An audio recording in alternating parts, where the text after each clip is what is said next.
পদবিটা না বললে আমরা আসল মানুষটাকে চিনতে পারি না অনেক সময়। কিন্তু ভারত তথা বাংলার কিছু কৃতি মানুষ আছেন যাদের পদবি ছাড়াই চিনে নিতে কোনো অসুবিধা হয় না। এমনই একটি নাম উদয়শঙ্কর। নামটি বললেই আমাদের চোখের সামনে ভেসে ওঠে একটি আলোকিত মঞ্চ, শুনতে পাই নানা বাদ্যযন্ত্রের সঙ্গে ঘুঙুরের শব্দ আর নৃত্যরত এক সুঠাম পুরুষ, যার প্রতিটি নড়াচড়ায় অপরূপ সব নৃত্যের ভঙ্গি। আর সেই সুন্দর নৃত্যশিল্পীটির নাম উদয়শঙ্কর, যিনি তার নৃত্যশিল্পের মাধ্যমে ভারতকে পরিচিত করেছেন পৃথিবীর বহু দেশে। উদয়শঙ্করের নামটি উচ্চারণের সঙ্গে আরও দুই শঙ্করের নাম উঠে আসে, তারা রবিশঙ্কর আর অমলাশঙ্কর। এরাও ছিলেন উদয়শঙ্করের নৃত্য সংগঠনে। উদয়শঙ্করের নৃত্যের কথা বলতে গেলে তাঁদের নামও বাদ দেওয়া যায় না। এখন সেসব কথাতেই আসি। উদয়শঙ্করের পিতৃভূমি সেদিনের অবিভক্ত বাংলার যশোহর জেলার কালিয়া গ্রামে। 1900 সালের ডিসেম্বর মাসে তিনি জন্মগ্রহণ করেন। রাজস্থানের উদয়পুরের নাম আমরা সবাই জানি। উদয়পুরে ঝালওয়ার রাজার দেওয়ান ছিলেন উদয়শঙ্করের পিতা শ্যামাশঙ্কর চৌধুরী। উদয়পুরে জন্ম বলেই দেওয়ান শ্যামাশঙ্কর তার এই সন্তানের নাম দিলেন উদয়শঙ্কর।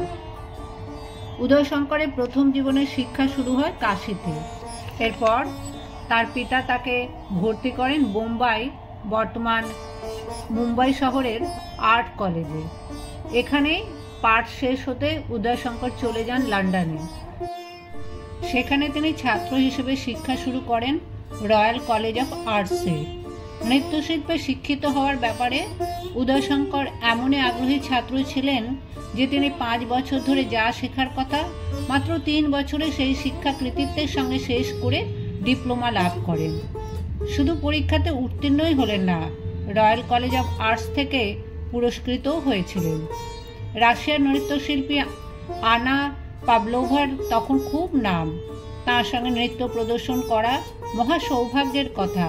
পাভলোভা উদয়শঙ্করকে সঙ্গী করে নানা মঞ্চে নৃত্য প্রদর্শন করে অভিভূত করেন দর্শকদের।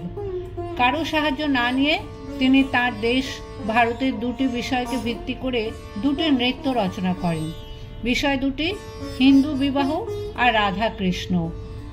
লন্ডন আর প্যারিসের দর্শকেরা ভাবতেই পারেননি সম্পূর্ণ ভারতীয় চিন্তায় এত সুন্দর নৃত্য পরিবেশন করা যায়। নৃত্যের এই 2টি অনুষ্ঠান উদয়শঙ্করকে বিদেশের বোদ্ধা দর্শকদের কাছে অত্যন্ত পরিচিত করে তোলে। আমাদের দেশে প্রাচীন মন্দিরগুলোর গায়ে আমরা অনেক পোড়ামাটির কাজ অর্থাৎ টেরাকোটা দেখতে পাই। নৃত্যরতা গন্ধর্ব অপ্সরার দল কত বিচিত্র সুন্দর ভঙ্গিতে নৃত্য করে চলেছে। আহা, সে অনুষ্ঠানের যেন শেষ নেই। কোথাও বা মন্দিরের দেওয়ালে প্রলয় নৃত্যে মত্ত নটরাজ। আমরা সাধারণ দর্শকদের দল দেখি, ক্যামেরার ছবি তুলে রাখি, কিন্তু উদয়শঙ্কর সেই সব ভঙ্গিকে স্থির ক্যামেরায় তুলে রাখতেন। তারপর ভারতবর্ষের সেই প্রাচীন নৃত্যরীতিকে ফুটিয়ে তুলতেন মঞ্চে। এইভাবে তিনি ভারতের প্রাচীন সঙ্গীত আর নৃত্যধারাকে প্রচারিত করেছেন সারা বিশ্বে। এই কাজ তিনি একা একা করেননি, সংগঠন করেছিলেন একটি দল। যে দলে ছিলেন তারই ভাই বিশ্ববিখ্যাত সেতার শিল্পী পণ্ডিত রবিশঙ্কর, ফরাসি মহিলা নৃত্যশিল্পী সিমটি, সুবিখ্যাত যন্ত্রশিল্পী তিমির বরণ এবং আমাদের কাছের মেয়ে অমলা নন্দী। অমলা নন্দীকে পণ্ডিত উদয়শঙ্কর বিবাহ করেন, আর তারপর থেকেই তিনি নৃত্যশিল্পী অমলাশঙ্কর নামে বিখ্যাত হয়ে পড়েন পৃথিবীর অগণিত দর্শকদের দরবারে। ইউরোপে ও আমেরিকাতেও উদয়শঙ্কর সদল বলে আমন্ত্রণ পান বহু শহরে। 1922 সালে লন্ডনে তিনি একক অসি নৃত্য প্রদর্শন করেন। উন্মুক্ত তরবারি নিয়ে সেই উদ্দাম নৃত্য দেখে সম্রাট পঞ্চম জর্জ অত্যন্ত আনন্দিত হয়েছিলেন। তিনি উদয়শঙ্করকে ব্যক্তিগতভাবে অভিনন্দন জানিয়েছিলেন সেদিনের সেই রাজকীয় মঞ্চে। এইভাবে উদয়শঙ্কর তাঁর অপরূপ দক্ষতায় সবার অন্তরে একটা স্থায়ী আসন দখল করেন। কবিগুরু রবীন্দ্রনাথের আমন্ত্রণে সাড়া দিয়ে তিনি 1933 সালে শান্তিনিকেতনে যান। রবীন্দ্রনাথ তাঁর ইন্দ্রনৃত্যের শিল্প সৌন্দর্য দেখে মুগ্ধ হয়ে আশীর্বাদ করেন।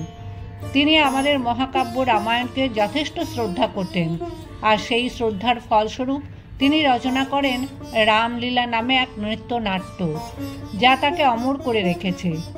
জোড়াসাঁকোয় রবীন্দ্র আবাসনের সঙ্গীত নৃত্য নাটক একাডেমির তিনি ছিলেন এক প্রধান পরিচালক ও আচার্য।